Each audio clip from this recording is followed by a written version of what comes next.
To Whitehaven, please.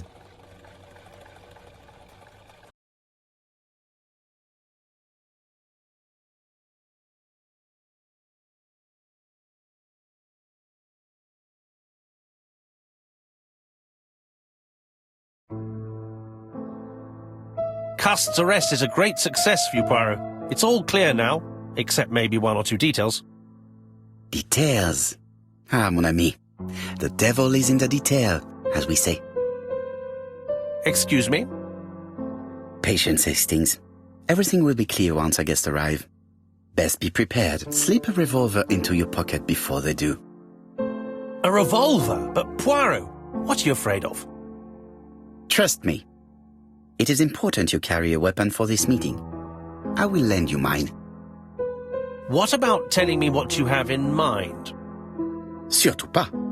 You wouldn't be able to play your role. Wait one moment, I will bring you my weapon.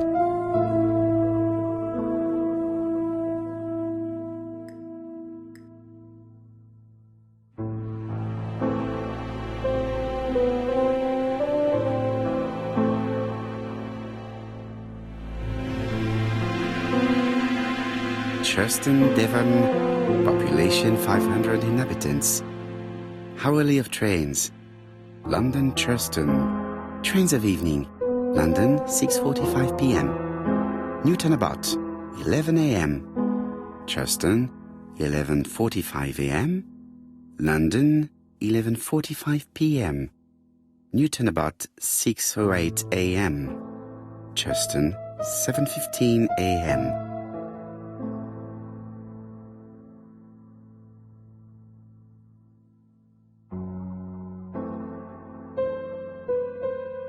Hastings photo album.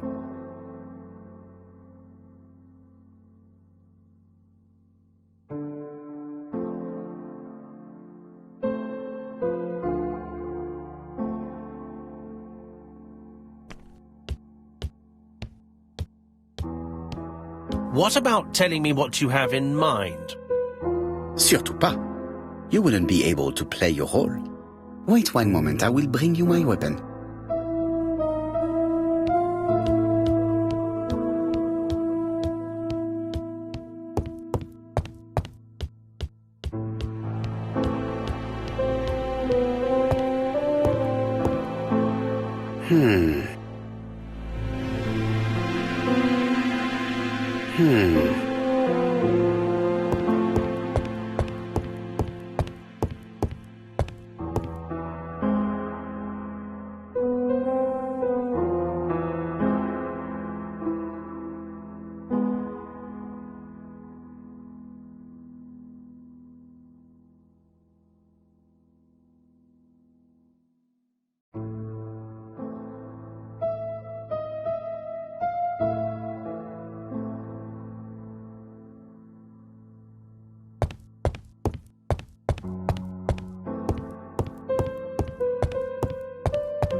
Daily Flicker, September the 11th, 1935. ABC affair, Terminus Doncaster. Japp and Poirot arrest the killer. A.B. Cust is the name of the alphabet murderer. The police have arrested him in a hotel in Doncaster. He was preparing to kill his fourth victim, Mr. Dick Dudley Dunbar, the establishment manager. Mr. Dunbar owes his life to the miraculous intervention of Inspector Japp of Scotland Yard and Detective Hercule Poirot.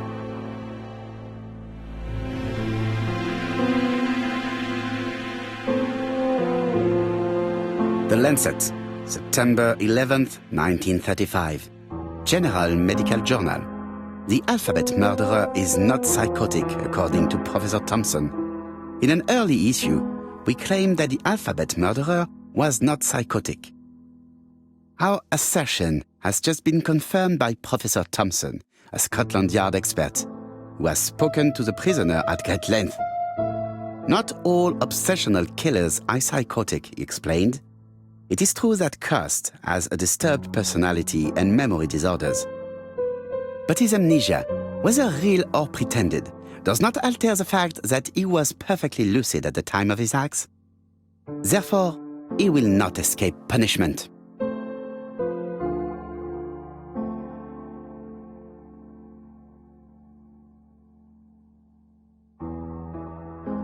Ah, some cool hair.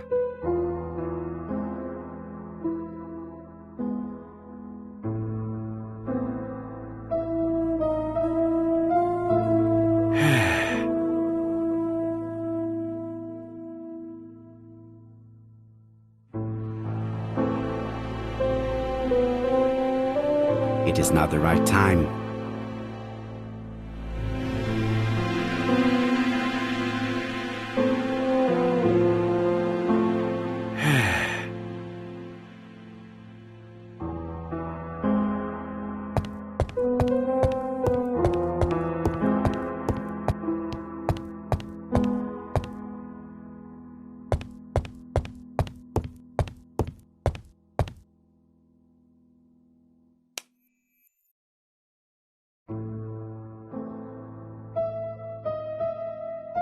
The white ammunition are blank cartridges.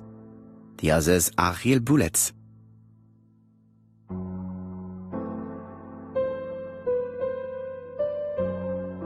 I have to choose the type of bullets to load.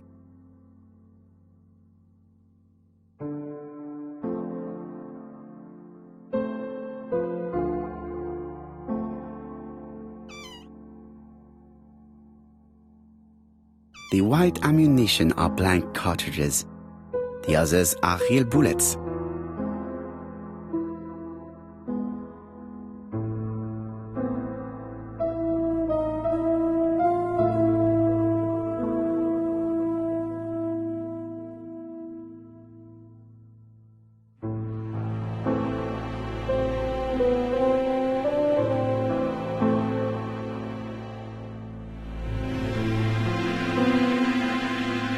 The revolver is loaded with real bullets. I still have time to choose blanks.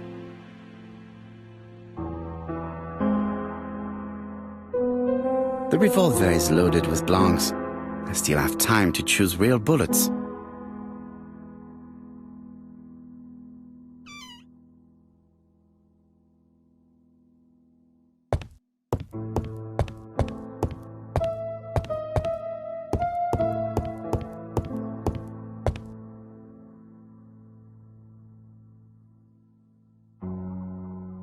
My revolver is loaded. I now have to give it to Hastings.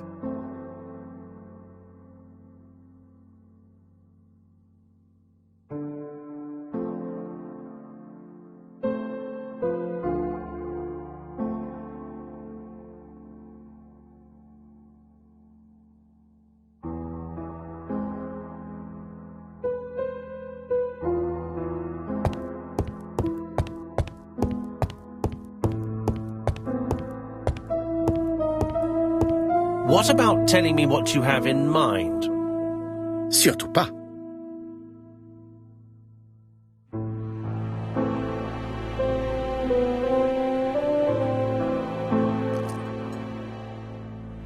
Voila, I entrust you with my weapon. It has hardly been used. It is almost new.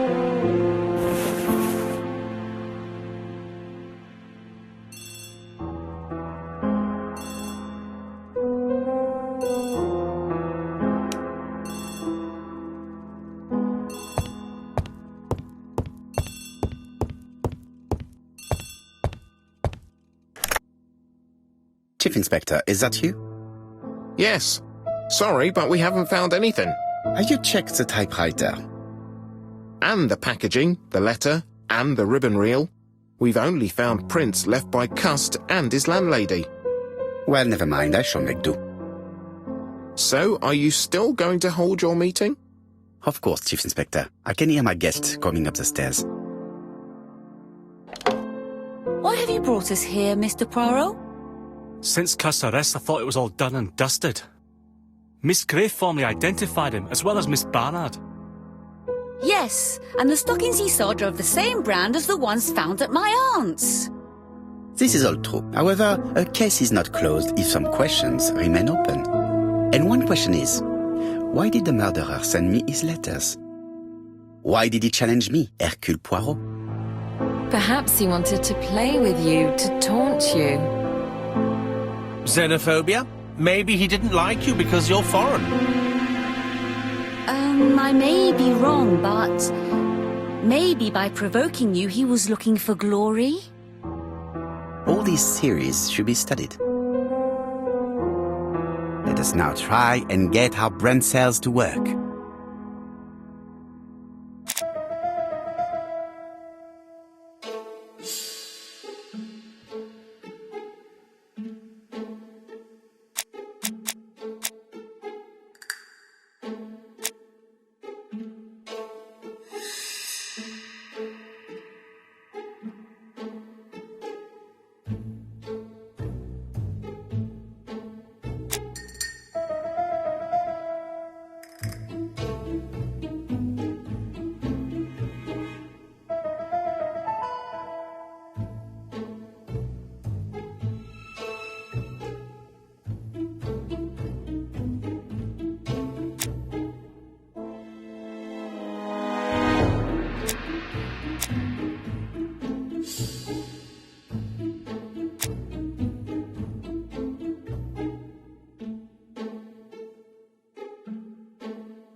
Is everything clear now? You might like to explain your reasoning again. Of course. First of all, remember that the murderer made it a rule to always post his letter before the murder. He never digressed from that rule. However, in Churston, he encountered a problem. The village has only 500 inhabitants. With advance warning, it would be easy to arrest him. Therefore, the murderer delayed his letters deliberately with the wrong address. The plan wouldn't have worked if he'd sent it to Scotland Yard or the papers because everybody knows their addresses. The mistake would have been corrected and the letter would have been on time. That is why the murderer chose me as the recipient. Because for his plan to succeed, it was necessary for at least one of the letters to have a wrong address and get lost. It was very cunning. Absolument. It is a very subtle plan. It matches the profile we have drawn up of him perfectly. That of an intelligent, daring and calculating murderer. But that's not how you describe Cust. You are quite right, mademoiselle. Like you, I find it hard to believe that this dull character is the clever murderer we are looking for. Do madmen... I mean, if he's mad, he might have two very different sides. No doubt. But the murderer is not mad. All the specialists agree that he does not have the profile of the psychopath. But if Cust is not guilty, how do you explain his presence at the scene of the crimes? Mr. Clark, the answer to your question is in the medical records of your brother's patients. Documents which Cust most certainly did not have access to. Let us now try and get our brain cells to work.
Dr. Clark's patients' records provided a very useful list of potential victims, sorted by alphabetical order.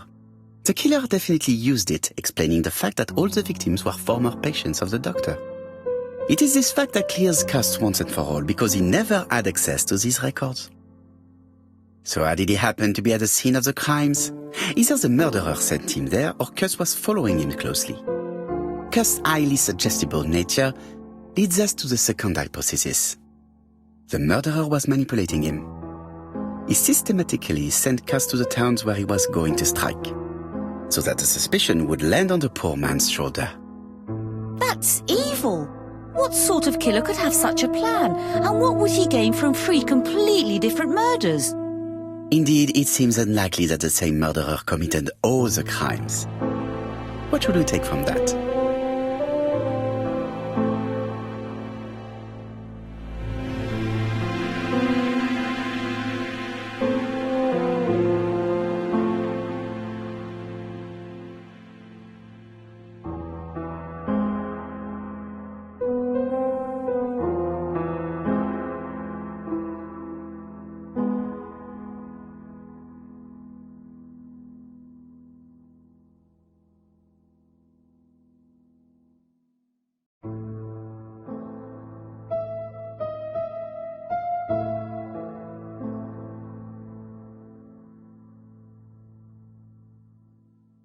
Just one murder was of benefit to the murderer, the others were just diversions.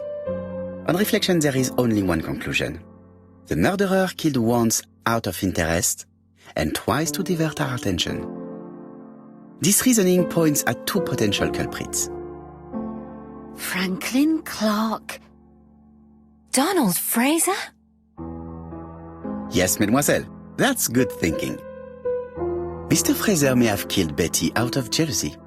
Mr. Clark may have killed his brother in order to inherit his large fortune. Both have a motive. But Donald did not have access to Dr. Clark's records. Please allow me to disagree with you, mademoiselle.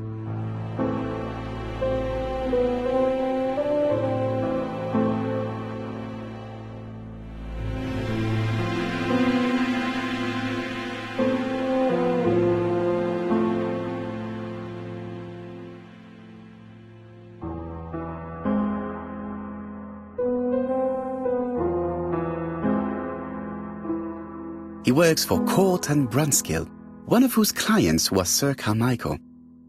It doesn't prove that I went to Comeside. You could have done it, and you may have used the opportunity to take a look at Sir Carmichael's records. You think I'm guilty? You or Mr. Franklin Clark? That's ridiculous. Both of you have a motive.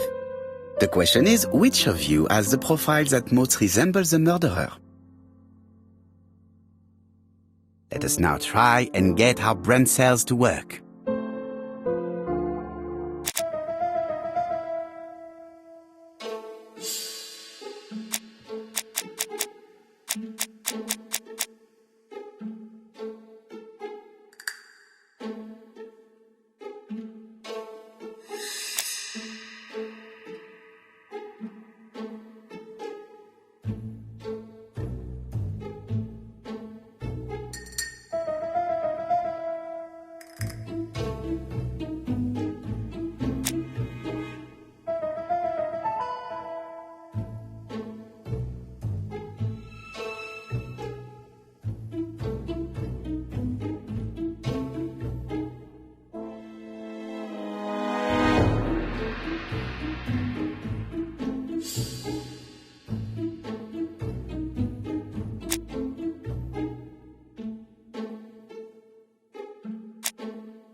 Ladies and gentlemen, Donald may share many character traits with the murderer, but he does not have his cold indifference. He has a temper. It is hard to imagine him planning anything. Also, jealousy is his motive, and crimes of passion are rarely planned. Right, I suppose it's my turn to be subjected to the same scrutiny. Absolument, Mr. Clark. Let us now try and get our brain cells to work.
As you have all seen, there is a disturbing similarity between Mr. Clark's profile and that of the killer.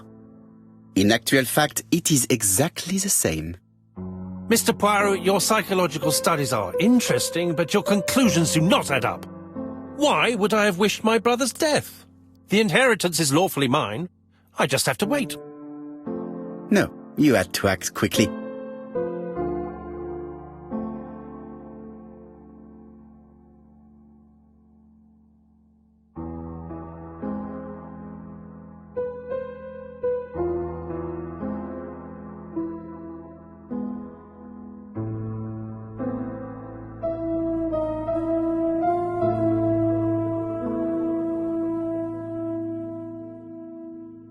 Because you are incapable of waiting. Really? Well, I am no murderer. You presented him as being a cold and patient schemer. Certes, normalement. But Lady Clark's imminent death precipitated events. Mademoiselle, although you haven't been telling the truth, there is no doubt in my mind that you would have found a way to marry Sir Carmichael after Lady Clark's death. For you, Mr. Clark, it was a disaster. If Miss Grey had children by your brother, you would not have inherited a thing. You realized the danger after reading several letters from Comside, especially one in which your brother opened his heart to you. So you hurried home from China, and you took action. In truth, Cust was no more than a puppet manipulated by the real culprit. You, Mr. Clark. Such an imagination, Mr. Poirot. In fact, nobody manipulated Cust.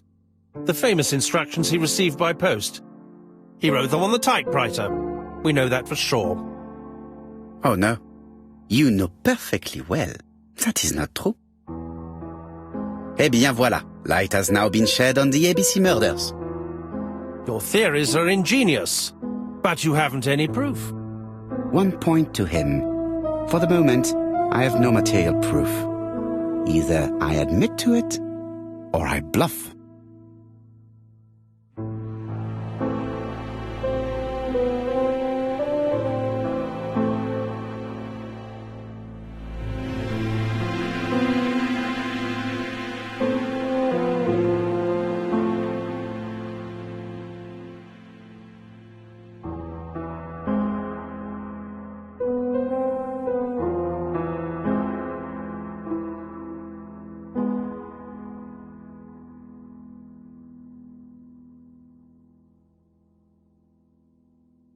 Proof is easy to find now that we know where to look. You have nothing on me. You're bluffing, Mr. Poirot. Come on, Thora, there's nothing for us to do here. Don't touch me. Thora! I understand why you never wanted to lend me your new typewriter, and why you were searching through your brother's things. And the hole you dug on the moors. What did you hide there? The knife you used to kill your brother? All right. Well played. I lose. The game's up.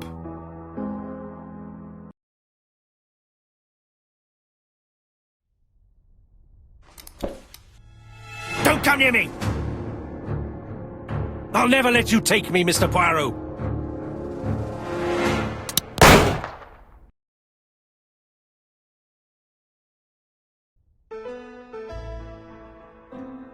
I'm sorry, Mr. Clark, there is no easy death for you.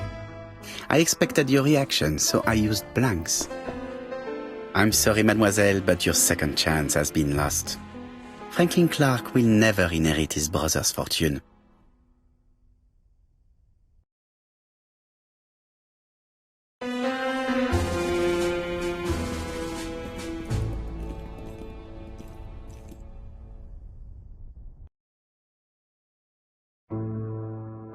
Disappointed at having missed the chance to become Lady Clark, Thora Grey left England. Donald Fraser and Megan Barnard married. On Poirot's recommendation, Mary Drower started to work for Lady Clark. The elderly lady's condition suddenly took a turn for the better. And a few months later, to Dr. Logan's great surprise, she was back on her feet again. According to this eminent physician, it appears to be an extremely rare case of spontaneous remission. Lady Clark has enjoyed very good health ever since.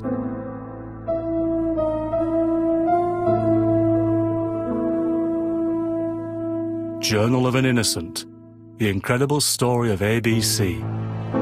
As for A.B. Cust, after being advised by Poirot, he made a great deal of money by selling his story to the press. And as for me, and with business booming, the Black Swan has become the #1 tourist attraction in the whole of Yorkshire, even more popular than York Minster.